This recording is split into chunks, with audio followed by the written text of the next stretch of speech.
because God, you have been so faithful. There is nothing that you've given, taken away, passed through my hands or my life that you've not been right here with me for. And I believe that everything I've ever gone through, this, especially the battle for my worth and value and my voice, is like, it's not for nothing.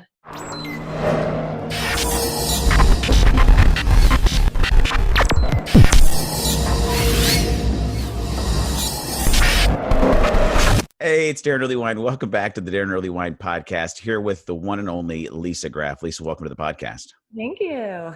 Now, Lisa, if this is somebody's first time interview or first time podcast, they're going to be like, who's this Lisa Graft? But I'm going to say for a ton of our listeners, our followers that have been with us for years, they know Lisa from Radio Theology through all the years of hosting the show. So you're not a new face at all to probably a majority, but to some, you know, we're glad to have you for the first time, but for the 8,000th time, really.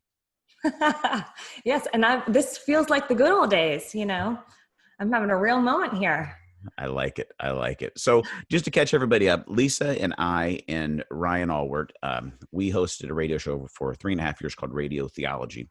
And we're still in it. In the midst of the COVID-19 quarantine and everything, the radio station we work for, the radio station company, had to furlough really all part-time employees. And so our show, Radio Theology, was put on furlough. And right now it's somewhere in the grand land of Furloughville.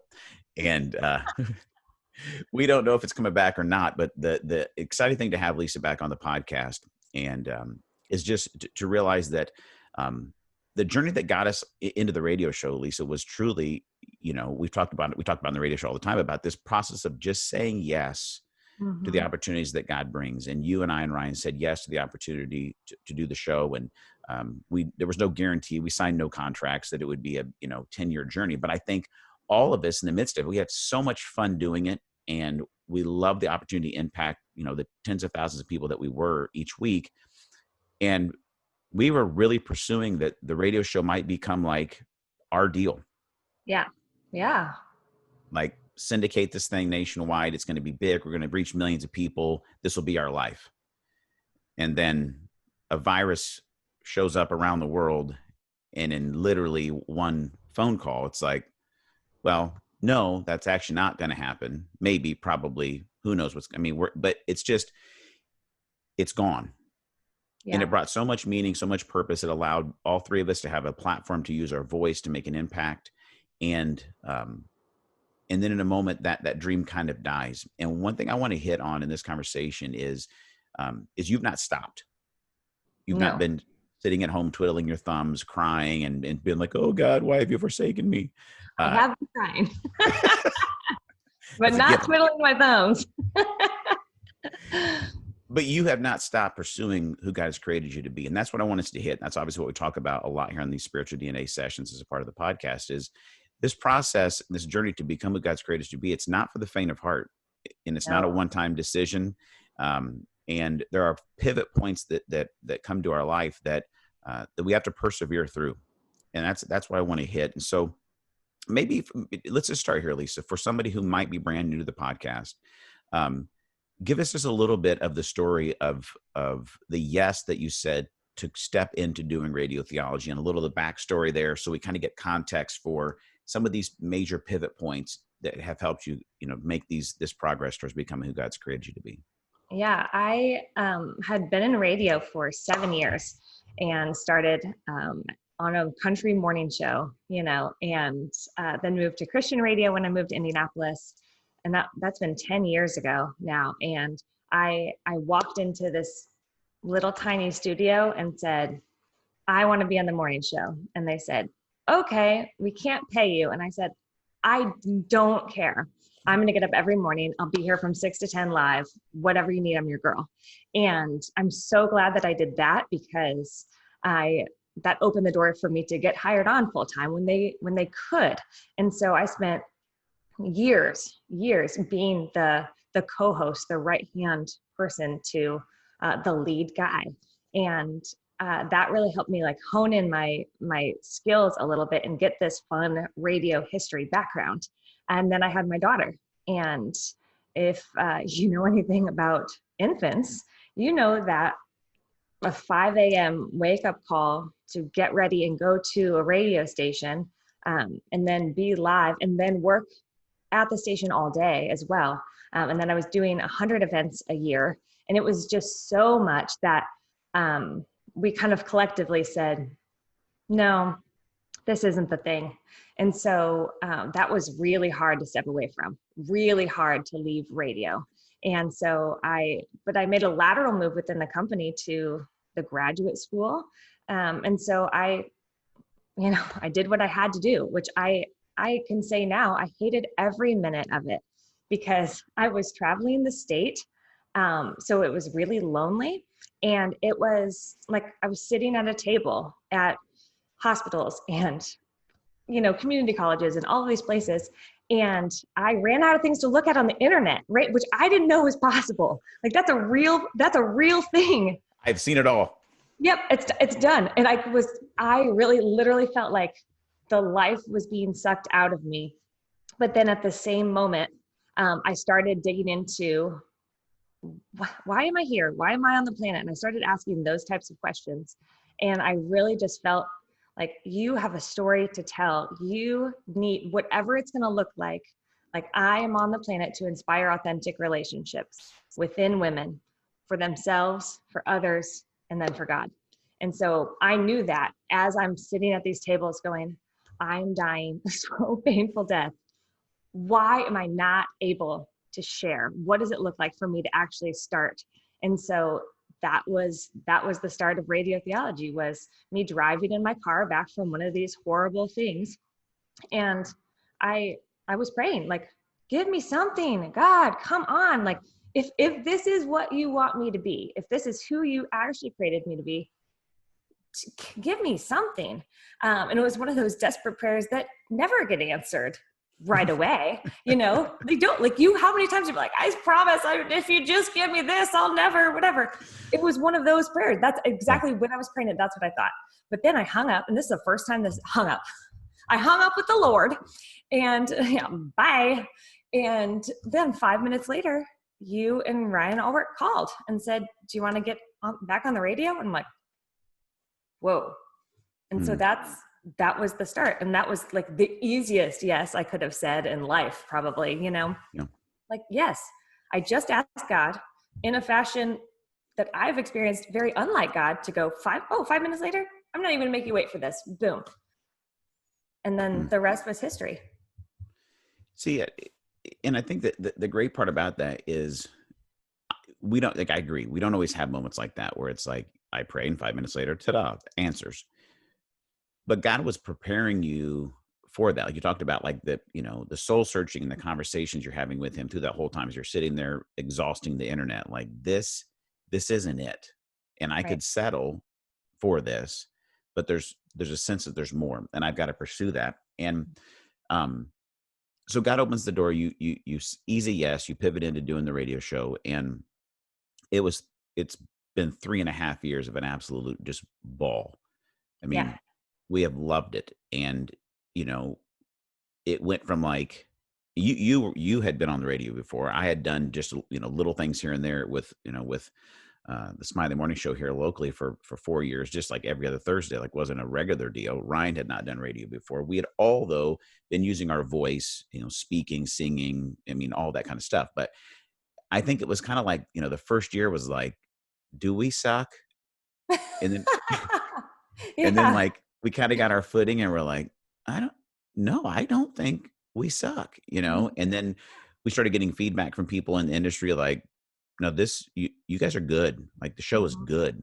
And then we even got, this isn't like national news, but like we got opportunities or conversations coming to us about the potential of having a national platform. Yeah. And that didn't work out. And I think the whole thing for the three of us was kind of confusing. Like, God, this seemed like it came out of nowhere. This is totally you. We want to use it for your glory, for the kingdom. Like, so let's go full bore. Yeah. And it didn't the way we thought it would, in the timing we thought it would. And then I think what at one point maybe would, at least for me personally, would have been like my worst nightmare of like it going away, because I freaking loved it so much. It does. Yeah. And then I think we talk about it in spiritual DNA. I talk about the idea and the concept of a death of a dream. Yeah. And I wish that in life, I could tell people, hey, here's the deal. God's so good, but you're going to go through there's going to be a death of a dream, one of them. At least once. Right. And then here's how you get through it. Yeah. Now, living 4 decades, what I realize is if you chase and pursue dreams, you are probably going to experience the life cycle, the birth, the life, the death, and then potentially the resurrection of a lot of dreams. Yeah. And it's tough to persevere through that. It's horrible. It it is. It's so hard. And I'm an emotional feeler. Like I that's how I've always lived my life, is like I jump in head first with all my emotions, and then I'm like, wait, what's actually going on? And so that makes it more complicated for me to really understand the truth of what's actually happening. And for me, that's been a lot to sift through. And it's in the allowing it that's been the hardest part. Say more about that. It's so I know it's over, right? Or it's done for now. It's dead. And then allowing that to be the case, instead of trying to grasp at it and just, oh no, it's dead. It's dead. But I'm like, oh no, because this. And then that's part of like the bargaining stage of, grief. But it was allowing that to actually be real so that I could walk into it knowing, okay, it's dead. And what do you do? You've talked about this a lot. What do you do when something dies? You grieve it. Like, I had to let myself feel all the emotions. I had to let myself feel like worth outside of that, which before that, I don't know if it was possible.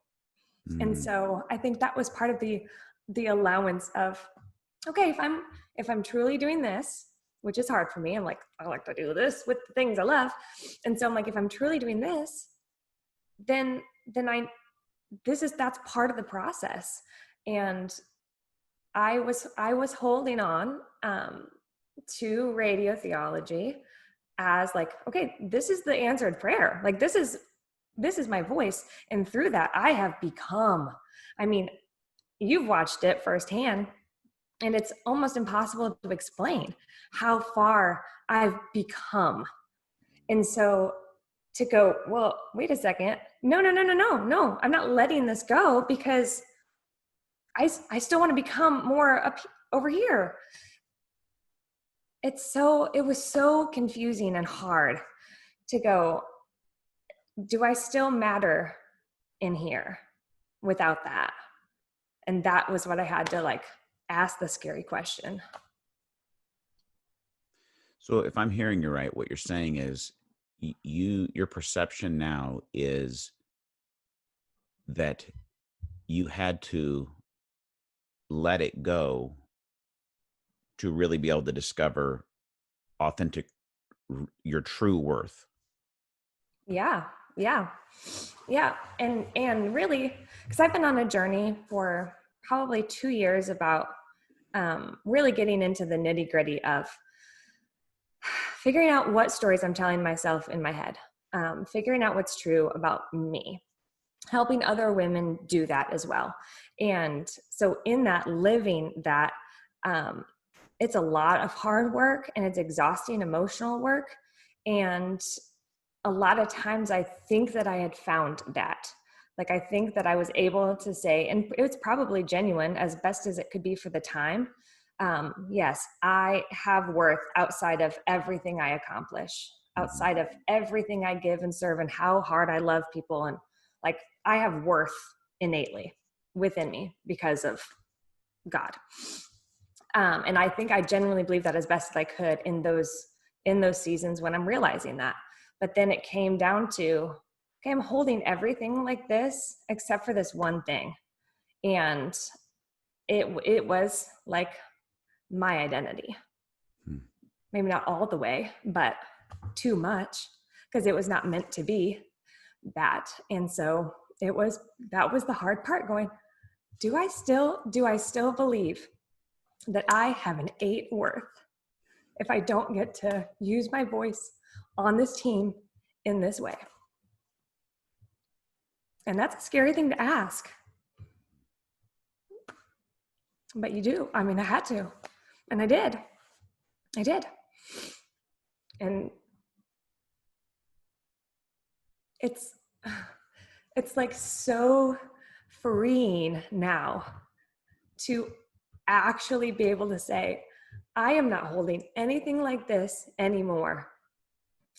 Because God, you have been so faithful. There is nothing that you've given, taken away, passed through my hands or my life that you've not been right here with me for.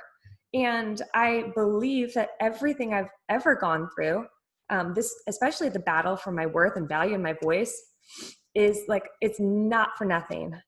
I can't, like, if I'm on the planet to inspire authentic relationships in women, I can't do that unless I've lived it. I can't bring back a woman from the gates of hell unless I've marched there and come back myself. And so that was part of the piece that's always driving me, going, whatever you're living right now is not for nothing. It's for, like, whatever worth and value and everything I'm feeling and struggling with and wrestling to the ground and fighting for is meant to be mine, but then be reflected and given and poured out from me to others. So good. So many angles. We could go over that. I kind of want to let it sit, because I think there's so much truth of what you and everything you just said, in so many places to get stuck in that process. And I think so often we do, you know, like you said, we either white knuckle it to hold on to whatever shred of whatever we can, or we're too terrified to ask those difficult questions, to sit in the awkward, to sit in the uncomfortable. But you know, at least I think about it, just, I mean, obviously I have an insider's perspective, because, you know, I walk with you through this whole process. Is one of the things that I think, and you tell me if this is true, is you started the difficult process to pivot into pain prior to the death of this dream. Yes.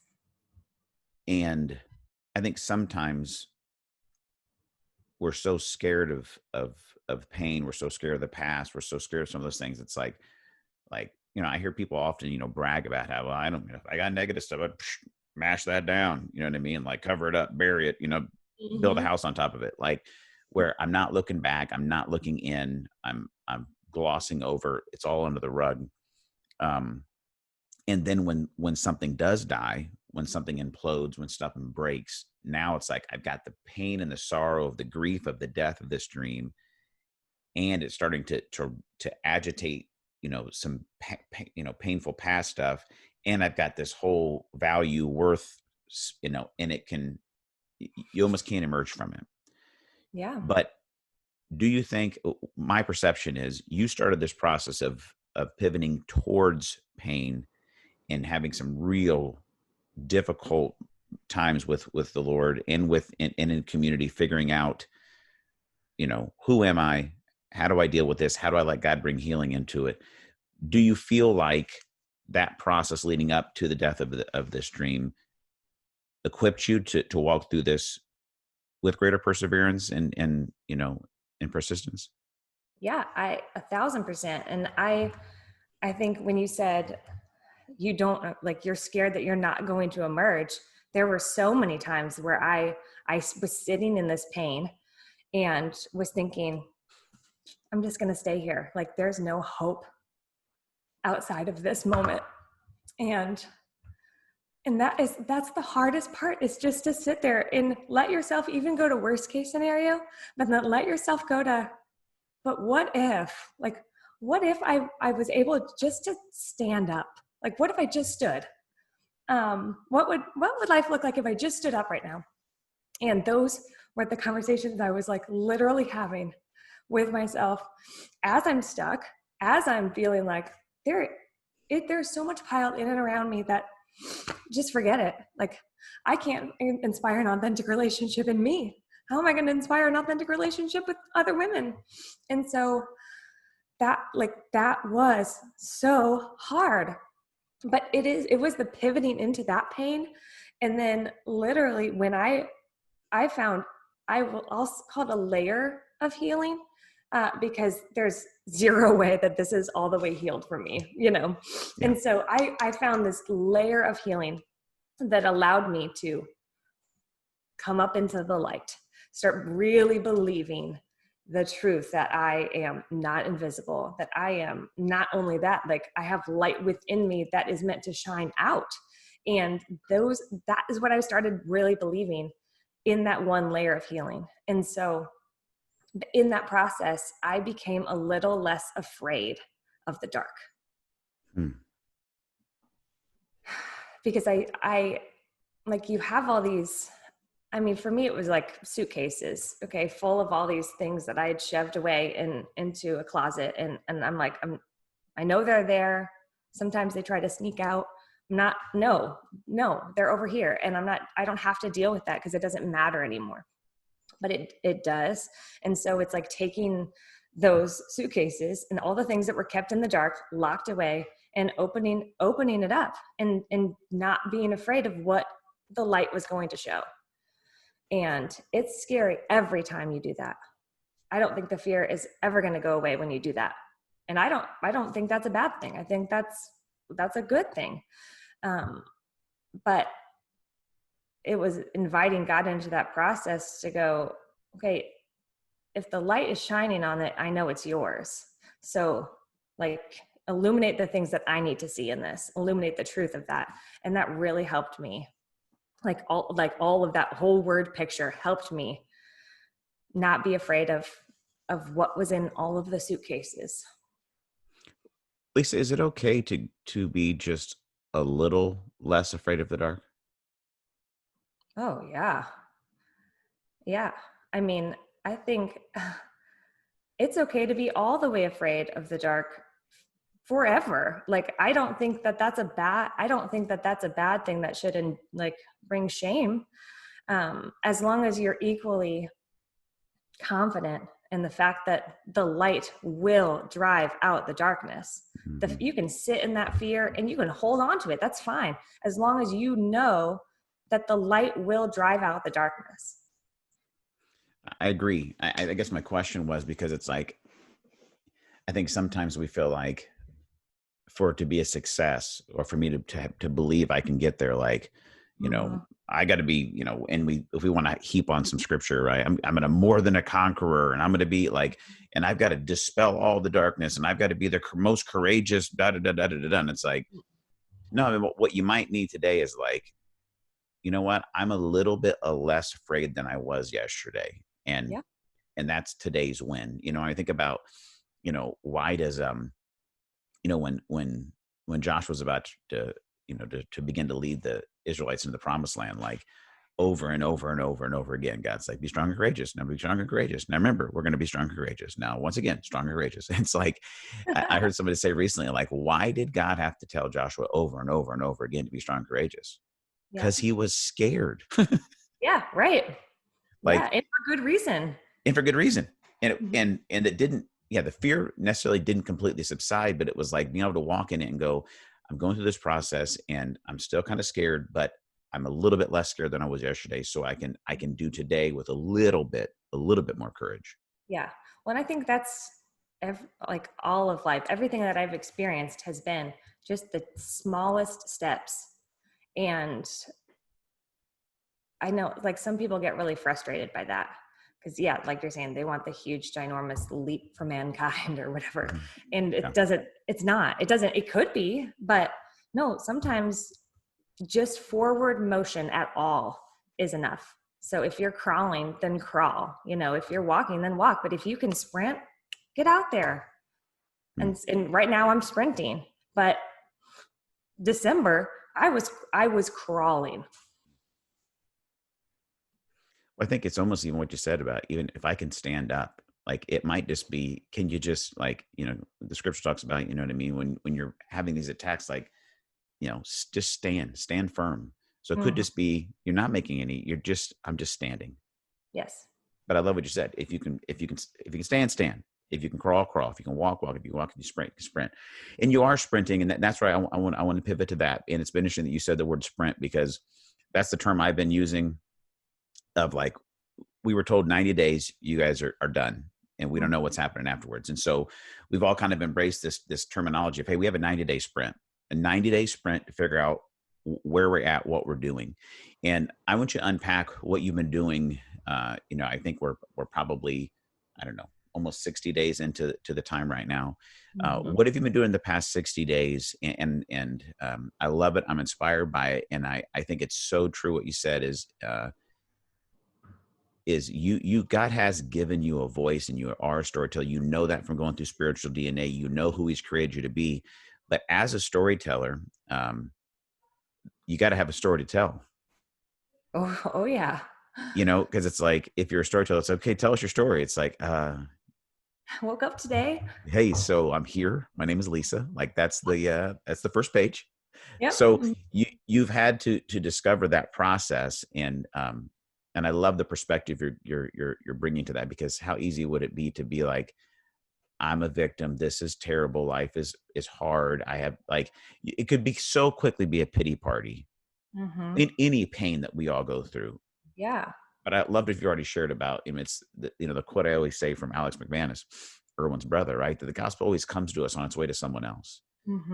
And that kind of perspective has allowed you to take this pain and allow it to be transformed into passion. But what's the sprint look like for you right now? The sprint is actually, part of it is going back in my mind to where God has been faithful in the past, where God has shown up. And so when I stopped to think about, okay, what's my sprint going to look like? I had to look back first.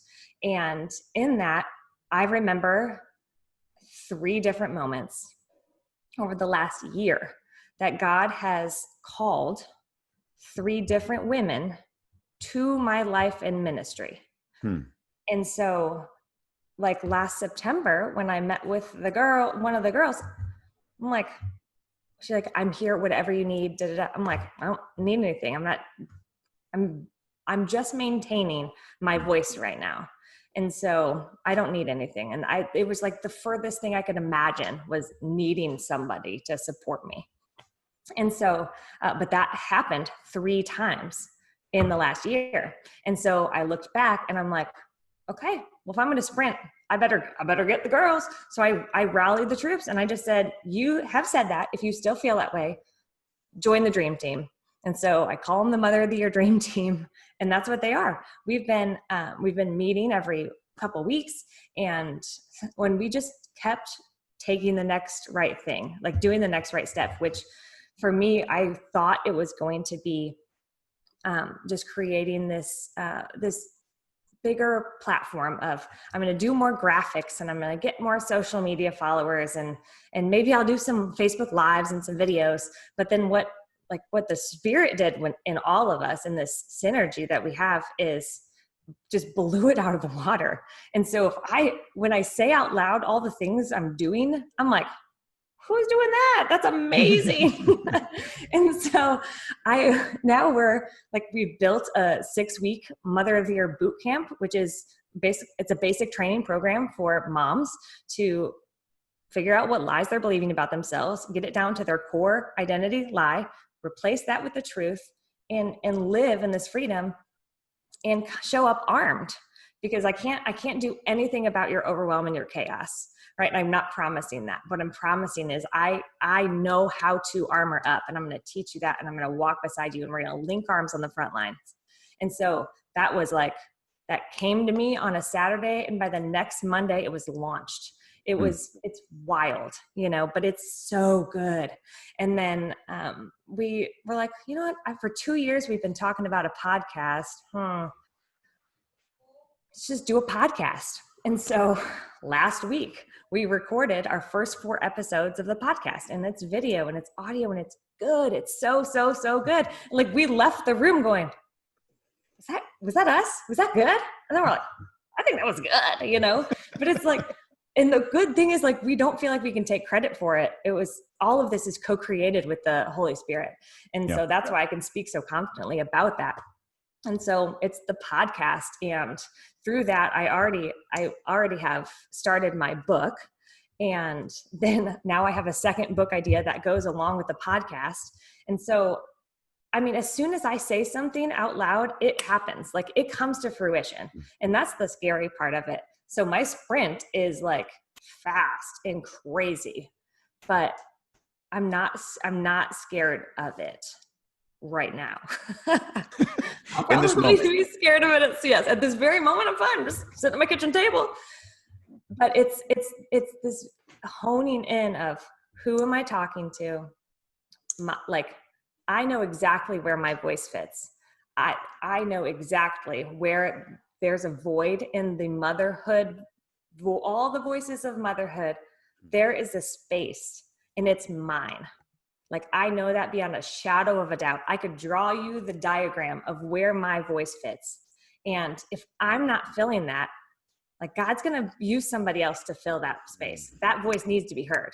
So by me saying yes to tiny, tiny, tiny things, and now to these huge things, like, I get to be the one to fill that space. Like, that's my voice is here, and I'm staking that in the ground. And that's what my sprint is looking like right now. Just this conviction of, I have to do this. I don't have any option. I have to be the one. I love it, Lisa. I think, we said for 3 years on the radio, right? Every week, God's for you, not against you. He's near you, not far from you. And he's created you on purpose and for a purpose. And we said that every week, not because we needed a cool catchphrase, but because that's truly what we believe, what has guided and is guiding our lives. And it's like, you look back at what you just said in the past 30 minutes, it's like, or there's moments where I had to realize that, like, God was really for me. And then it got hard, and I had to realize, yeah, God's right here with me. Oh, and he's continued to be. And now I am created on purpose and for purpose. And it is actually right here. Here it is. I know what it is. Mm-hmm. And here's the thing. My guess is, because I'm discovering some of the similar things, in my sprint. And what I can say, and like I said, I'll let you disagree or agree, but what I know for me, I don't make the time or feel the confidence and the weight of and confidence, maybe of worthiness, to do some of the things I've done and to pursue what I'm pursuing in the past 60 days to the next 90 days, if the original dream doesn't die. Yeah. And man, I know that's true for me. I think it's true for you.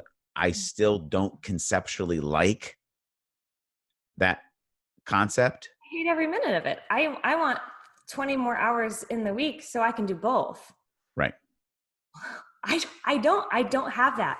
I don't have that capacity. And so that's that's been the hard part, is like, how do you really grieve something that was so good, but then let it stay dead instead of trying to resurrect it in a way that it doesn't look. Now, I don't think that, like, the three of us, when we were together with our voices combined, there's something so magical there. Like, we were good. And I think the world could still need our voices together at some point. And so that's what I think when you're talking about the resurrection of the dream. It might look totally different down the road, but if we're not doing what we're doing now, like, if I'm not honing in on my voice, that will no doubt, if this comes back, that's the voice that the three of us will need. Yes. So I need to be here now. And it's for such a time as this. I love it, Lisa. And the thought that comes to me as you're saying that, and then we'll land the plane, because we're supposed to not have hour-long conversations, but I like hour-long conversations. It brings you back to the biblical image of the disciples, and they got all their own stuff going on. And I didn't even think about this until this moment. Then they had 3 years with Jesus, right? And then he dies. And even though he tells them, I'm going to die, I have to die, but I'm coming back. Like, he sets the whole thing up. They're not listening, right? Because they're in their own idea of what it's supposed to be. They kind of get that he's the Messiah, but at the same time, they think maybe he's setting up like a governmental thing here on earth, and we're going to rule, and let's get some swords. This is going to be great for us. Like, they have no ability to conceptualize the fact that, no, he's getting ready to reconcile the entire universe back to the Father. Like, he's setting all things right. And so they go through this, and as Jesus is, the day that he's dead, like that's one of the weirdest scriptures to me in the Bible is when it talks about that he went and like preached to the souls dead before Noah or whatever. Like there was some serious stuff going on in the unseen world, on Saturday, let's be honest.